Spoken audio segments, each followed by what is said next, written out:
नमस्कार दोस्तों। Ocean network में आपका स्वागत है। मैं हूं ओमकार चौधरी। सब जानते हैं 2 महीने पहले जून के दूसरे पखवाड़े में जब उद्धव ठाकरे सरकार का पतन हुआ था, एमवीए सरकार का, उसके पीछे कौन था? गुजरात में यानी सूरत में जो बागी विधायक थे शिवसेना के, उनकी व्यवस्थाएं किसने कराई थी? फिर वहां से एक चार्टर प्लेन में उन्हें गुवाहाटी तक ले जाने, और गुवाहाटी में चूंकि असम में भारतीय जनता पार्टी की ही सरकार है, हिमंता बिस्वा शर्मा मुख्यमंत्री हैं, तो वहाँ 5 स्टार होटल में उनके ठहरने की, उनकी देखभाल की चिंता किसने की थी और व्यवस्थाएं किसने की थी? वहाँ से फिर जब सरकार का पतन सुनिश्चित हो गया तो उनको गोवा पहुंचाने और फिर गोवा से मुंबई लाने और विधानसभा में भी शक्ति परीक्षण के समय तमाम व्यवस्थाएं करने की जिम्मेदारी किसने उठाई थी? वो अमित शाह, जिनके बारे में उद्धव ठाकरे अक्टूबर 2019 से ही बयानबाजी करते रहे कि उन्होंने बाला साहब ठाकरे के रूम में उनसे वायदा किया था चुनाव से पहले कि 2.5 साल दोनों पार्टियों का मुख्यमंत्री होगा। अमित शाह ने 1 या 2 बार इन चीज़ों का खंडन किया, लेकिन उद्धव ठाकरे तो अब भी बाज नहीं आते हैं। जब कोई मौका होता है तो वो इस चीज़ को फिर दोहरा देते हैं कि हमने तो इसलिए गठबंधन तोड़ा था भारतीय जनता पार्टी से क्योंकि अमित शाह ने, यानी भारतीय जनता पार्टी नेतृत्व ने वादा खिलाफी की थी। करीब करीब 2.25 महीने हो गए हैं एकनाथ शिंदे के नेतृत्व में भारतीय जनता पार्टी और शिवसेना के बागी विधायकों निर्दलियों की जो सरकार बनी थी उसे, और करीब 2.25 महीने बाद अब अमित शाह 2 दिन के लिए मुंबई दौरे पर हैं और उन्होंने उप मुख्यमंत्री देवेंद्र फडणवीस के सरकारी बंगले पर भारतीय जनता पार्टी के नेताओं की बैठक की, और बैठक करके उन्होंने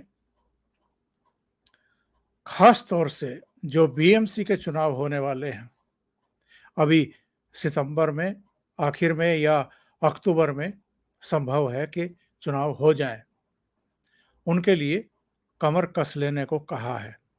ऐसा क्यों कहा है? साथ में उन्होंने ये भी कहा है कि जो धोखा देते हैं, यानी राजनीतिक धोखाधड़ी करते हैं, और केवल भारतीय जनता पार्टी के साथ नहीं, महाराष्ट्र का जो जनादेश था अक्टूबर 2019 में, उसके साथ भी धोखा किया गया था। लिहाजा धोखा देने वालों को सबक सिखाना है। उन्होंने कहा कि हमें बीएमसी में पूर्ण बहुमत हासिल होना है, ये तय है, लेकिन इसके लिए कमर कसनी है।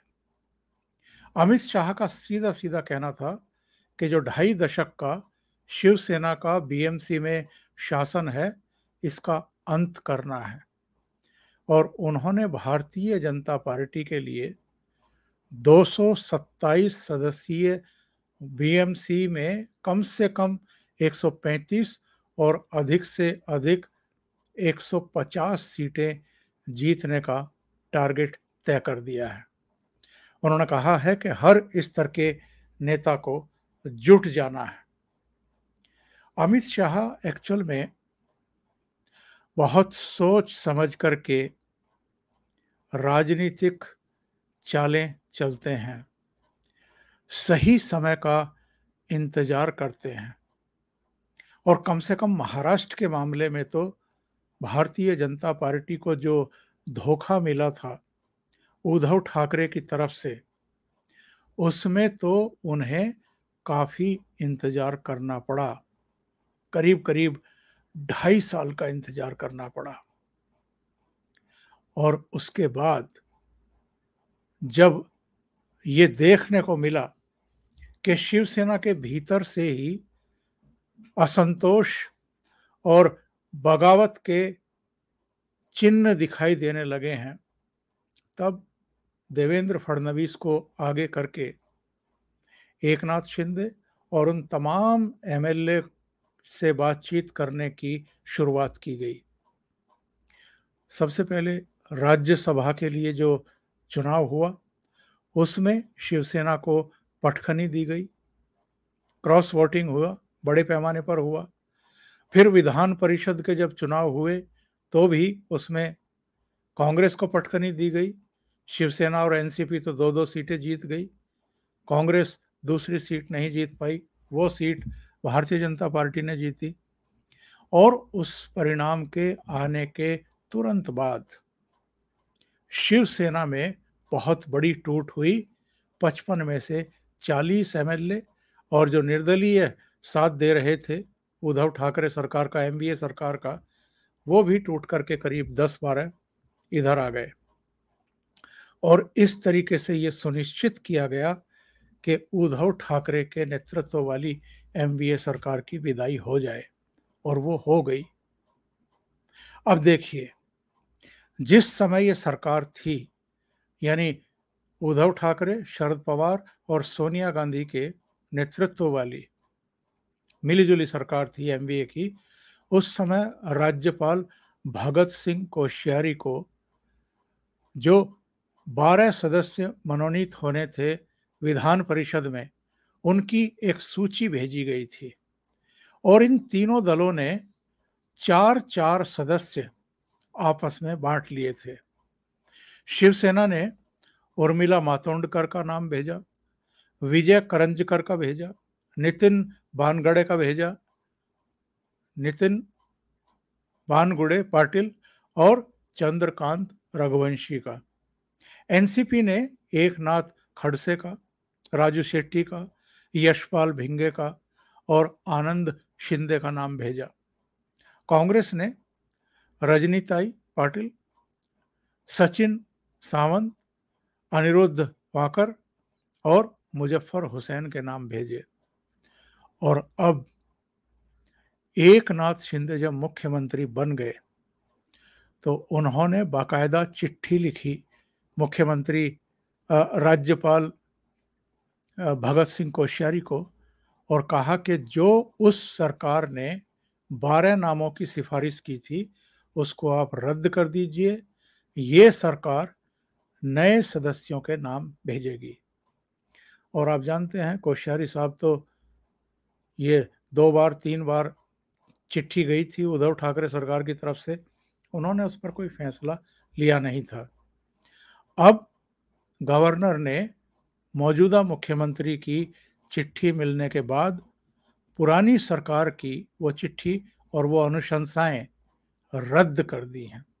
तो एक और झटका उद्धव ठाकरे को और उनकी पार्टी को गवर्नर के जरिए एकनाथ शिंदे के नेतृत्व वाली मौजूदा सरकार ने दे दिया है। राज्यसभा चुनाव में झटका, विधान परिषद का जो चुनाव हुआ था उसमें झटका। अब विधान परिषद के जो 12 सदस्य चुने जाने थे उस मामले में झटका। उनकी सरकार गई, वो उनका पद गया मुख्यमंत्री का वो, और इतना ही नहीं, उनके सबसे नजदीकी माने जाने वाले Sanjay Raut Arthur Road jail गए, वो बड़ा झटका। लगातार झटकों पर झटके लग रहे हैं उद्धव ठाकरे को। उनके एमएलए टूटे 2/3, उनके 2/3 एमपी टूटे। और अब तो हालत ये है कि चूंकि नए सिरे से नगर निगम के, महापालिकाओं के, नगर पालिकाओं के चुनाव होने वाले हैं, तो उनकी शिवसेना के साथ जितने पार्षद थे अलग अलग जगहों पर, अलग अलग शहरों में, अब वो भी टूट करके एकनाथ शिंदे की तरफ आ रहे हैं या भारतीय जनता पार्टी की तरफ आ रहे हैं। तो ये जो अमित शाह ने कहा है कि धोखा देने वाले को सबक सिखाना है, ठीक यही लाइन वहां लोगों को, पार्टी नेताओं को संबोधित करते हुए देवेंद्र फडणवीस ने भी कहा। उन्होंने कहा कि ये आर पार की लड़ाई है, अंतिम सरकार बीएमसी की बची है, शिवसेना की, इसको भी उखाड़ फेंकना है। और इसके लिए अमित शाह मुंबई गए, उन्होंने मीटिंग की। और अमित शाह की जो ये मुंबई की विजिट थी, ये केवल बीएमसी के लिए नहीं थी, बीएमसी के लिए भी थी, परंतु वो 2024 में भी महाराष्ट्र की मैक्सिमम लोकसभा सीटें जीतना चाहते हैं। और 2024 में ही अक्टूबर में विधानसभा के चुनाव होने हैं। वो फिर से भारतीय जनता पार्टी को पूर्ण बहुमत के साथ विधानसभा में वापस लाना चाहते हैं, और इसके लिए भी अभी से उन्होंने रणनीति बनानी शुरू कर दी है। अमित शाह की विशेषता ये है कि वो जहां जाते हैं वहां पब्लिक को एक संदेश जरूर देते हैं। मुंबई गए तो जो सबसे बड़ा गणपति उत्सव का मंडल माना जाता है, यानी लाल बाग के राजा, वहां पर पूजा अर्चना के लिए पहुंचे अपनी पत्नी के साथ, अपनी पोती के साथ। और वहां उनके साथ मुख्यमंत्री एकनाथ शिंदे भी थे, और आपके उप मुख्यमंत्री देवेंद्र फडणवीस और उनके दूसरे सहयोगी भी थे।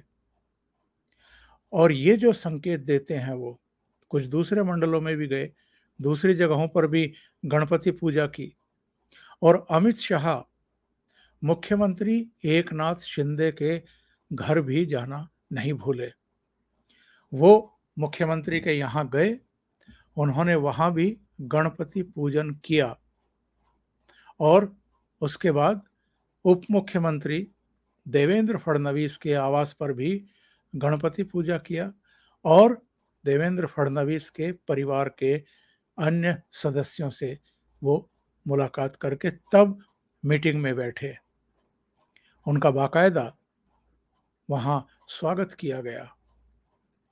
तो अमित शाह किस तरीके से, अगर एकनाथ शिंदे के नेतृत्व में शिवसेना के विधायक आए हैं और उद्धव ठाकरे सरकार की विदाई हुई और भारतीय जनता पार्टी की एक तरीके से 2.5 साल बाद ही सही, लेकिन महाराष्ट्र की सत्ता में वापसी हुई, तो उसके लिए एकनाथ शिंदे को पूरा सम्मान दे करके चल रहे हैं। उनके आवास पर जाना, वहाँ गणपति की पूजा करना, ये अपने आप में उनको अपने साथ पूरी तरीके से एकबद्ध करना, जोड़ना, उनको सम्मान देना, एक संदेश देना, न केवल उनको बल्कि जो टूट करके आए हैं शिवसेना के एमएलए उनको भी, और बाकी प्रदेश की जनता को भी। ये जो कुछ होता हुआ इस समय उद्धव ठाकरे देख रहे हैं, निश्चित रूप से उनको ये फीलिंग आ रही होंगी कि उन्होंने कितना गलत काम किया था अक्टूबर 2019 में। और अभी तो सबकी निगाहें 5 अक्टूबर पर टिकी हैं, जब दशहरे के अवसर पर शिवाजी पार्क में रैली होनी है। सब ये देख रहे हैं कि क्या अमित शाह के नेतृत्व वाली, उनके मार्गदर्शन में चलने वाली महाराष्ट्र की ये सरकार किसी तरह की कोई उदारता दिखाएगी उद्धव ठाकरे के लिए या नहीं दिखाएगी। क्योंकि जो अमित शाह का रुख है वो तो बहुत सख्त है, सबक सिखाने वाला है। अभी के लिए इतना ही। बहुत बहुत धन्यवाद। अगर आपको ये चैनल और इसके कंटेंट पसंद आ रहे हैं तो लाइक करें, कमेंट करें, वीडियो को शेयर भी करें। अभी तक अगर आपने ये चैनल सब्सक्राइब नहीं किया है तो सब्सक्राइब कर लें और साथ में लगे बेल आइकॉन को दबा दें ताकि आगे आने वाली वीडियो और उनके नोटिफिकेशन आप तक पहुंचते रहें। बहुत बहुत धन्यवाद। नमस्कार।